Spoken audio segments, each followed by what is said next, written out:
Gallery furniture and appliances Eramalloor. മേൽത്തരം ഫർണിച്ചറുകളുടെ ആലപ്പുഴ ജില്ലയിലെ ഏറ്റവും വലിയ ഷോറൂം. സാനിയ തിയേറ്ററിന് എതിർവശം എരമല്ലൂർ.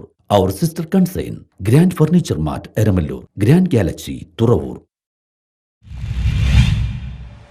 കേന്ദ്ര സർക്കാരിന്റെ കടൽ ഖനനത്തിനെതിരെയുള്ള തീരദേശ ഹർത്താലിന്റെ പ്രചരണത്തിന്റെ ഭാഗമായി നടന്ന ജാഥയുടെ ഉദ്ഘാടനം മുനമ്പം സന്തോഷ് നിർവഹിച്ചു.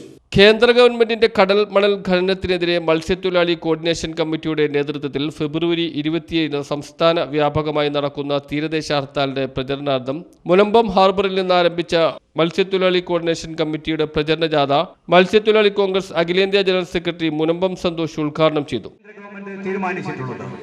ഇവിടെ ചാൾസ് സൂചിപ്പിച്ചതുപോലെ 2 മീറ്ററോളം ആഴത്തിൽ കിടക്കുന്ന കനത്തിൽ കിടക്കുന്ന വെള്ളമണൽ, അതോടൊപ്പം തന്നെ ധാതുമണൽ, അതോടൊപ്പം തന്നെ കോടിക്കണക്കിന് മൂല്യമുള്ള ലോഹമണൽ ഒക്കെ വൻതോതിൽ ഖനനം നടത്തിയാലുണ്ടാകുന്ന പാരിസ്ഥിതിക പ്രശ്നം നമ്മൾ ചിന്തിക്കുന്നതിന് അപ്പുറത്താണ്. സുനാമി പൊട്ടിപ്പുറപ്പെട്ടത് ഇന്തോനേഷ്യയിൽ നിന്നാണ്.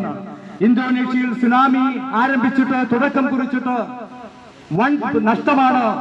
കരയെ കവർന്നെടുക്കുന്ന തിരമാലകൾ കരയെ കവർന്നെടുക്കുന്ന കാഴ്ചയാണ് നമുക്ക് കാണുവാൻ കഴിയുന്നത്. ജാഥയുടെ വിവിധ സ്വീകരണ കേന്ദ്രങ്ങളിൽ ജാഥ captain Yesudas Parappally, V A Johny, A C Clarence, M L Subhash, Elizabeth Assisi, Basuradevi, K K Abdulla, T S സുദേവാനു, E V Sudheesh, N N Jain, Pramod Mattummal, Manu Pamad, Ratnakaran, E S Jayakumar, Prajith Lal തുടങ്ങിയവർ സംസാരിച്ചു. News bureau, Munambam.